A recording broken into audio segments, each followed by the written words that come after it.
समय था दिसंबर 1883। स्थान अविभाजित पंजाब, वर्तमान की हरियाणा की धरती। रोहतक की एक चौपाल में हुड्डा खाप के कई गांवों की पंचायत बैठी। उस समय के प्रतिष्ठित रूढ़िवादी सनातन धर्मी फूला ब्रह्मचारी ने काशी से पुरोहित बुलाए हुए थे। धर्म के ये ठेकेदार जाटों को यहाँ पर हीन भावना से देखते थे और इसीलिए पंचायत में जाट को आदेश दिया गया, जनेऊ उतार दो। सारे कारण गिना दिए गए कि जाट द्वारा यज्ञोपवीत करने से पाप हो गया, अगर तुरंत जनेऊ नहीं उतारा तो प्राकृतिक प्रकोप आ जाएगा, भगवान नाराज हो जाएंगे। पूरा जोर लगाया गया, लेकिन उस जाट ने जनेऊ उतारने से इनकार कर दिया, क्योंकि वो जानता था कि अगर आज वो झुक गया तो फिर उसे और उसके जैसे कईयों को समाज में बराबरी का हक नहीं मिलेगा और वे हमेशा नीची जाति ही कहलाएंगे।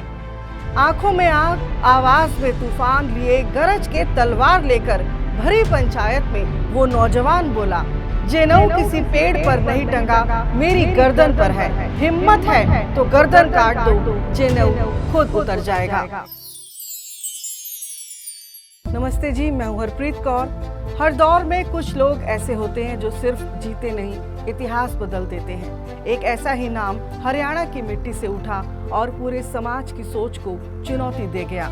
रोहतक जिले का सांगी गांव एक साधारण गांव, लेकिन असाधारण कहानियों की धरती। साल 1865 यही जन्म हुआ देहात रत्न चौधरी मातूराम जी का। पिता चौधरी बख्तावर सिंह एक सम्मानित व्यक्तित्व, पर बचपन में ही उनका निधन हो गया। कम उम्र और जिम्मेदारियों का पहाड़, लेकिन यहीं से शुरू हुआ एक नेता का निर्माण।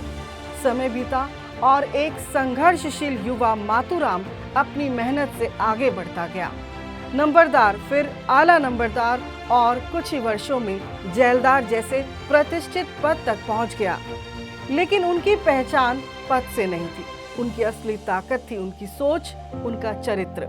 फिर आए वो क्षण जब उन्होंने महर्षि दयानंद सरस्वती जी द्वारा रचित सत्यार्थ प्रकाश को पढ़ा और महर्षि के विचारों को जाना।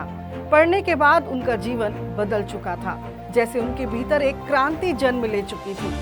समाज में धर्म जाति के आधार पर किए जाने वाले भेदभाव को लेकर उनका मन जल उठता था। मन का दुख और क्रोध उन्हें तंग कर रहा था कि वे ऐसा क्या करें कि सब भेदभाव मिट जाए।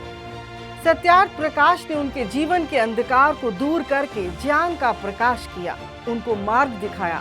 अब उनका एक ही लक्ष्य था, समाज को अंधविश्वास और भेदभाव से मुक्त कराना। लेकिन रूढ़िवादियों के देश में ये सब करना आसान नहीं था।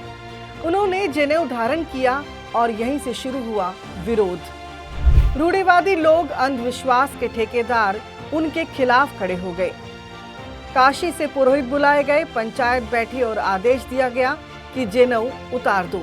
लेकिन चौधरी मातूराम ने भी स्पष्ट शब्दों में कह दिया, जनेऊ नहीं उतरेगा, चाहे गला काट दो।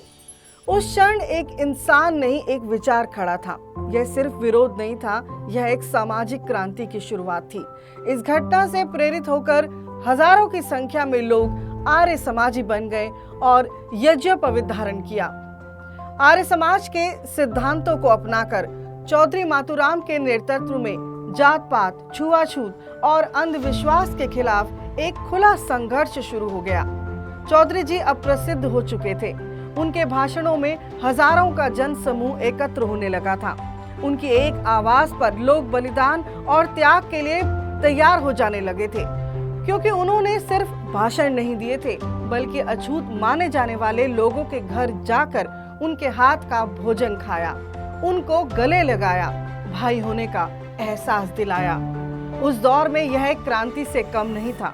साल था 1911। बरोड़ा की ऐतिहासिक महापंचायत, 50,000 लोग और 28 बड़े समाज सुधार के फैसले लिए गए। इस बदलाव के पीछे एक मजबूत स्तंभ थे चौधरी मातूराम जी। सिर्फ समाज सुधार ही नहीं, वो आजादी की लड़ाई में भी कूद पड़े थे। 23 साल की उम्र से ही कई आंदोलन में सक्रिय रहे।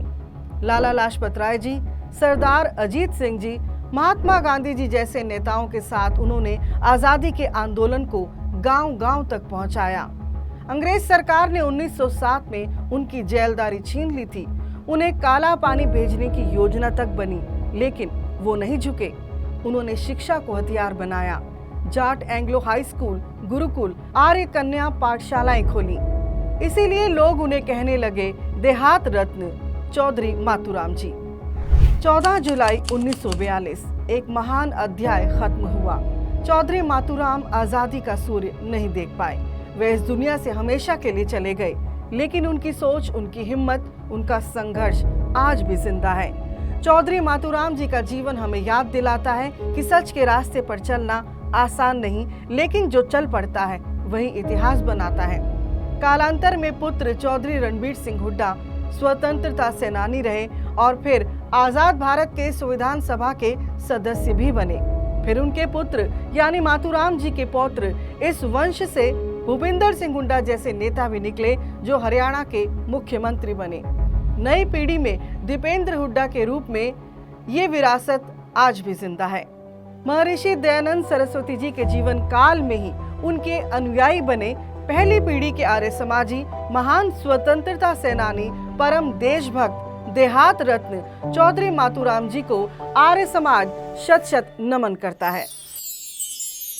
अगर आप ऐसी सच्ची और प्रेरणादायक कहानियां सुनना चाहते हैं तो इस वीडियो को लाइक करें, शेयर करें और चैनल को सब्सक्राइब जरूर करें। धन्यवाद।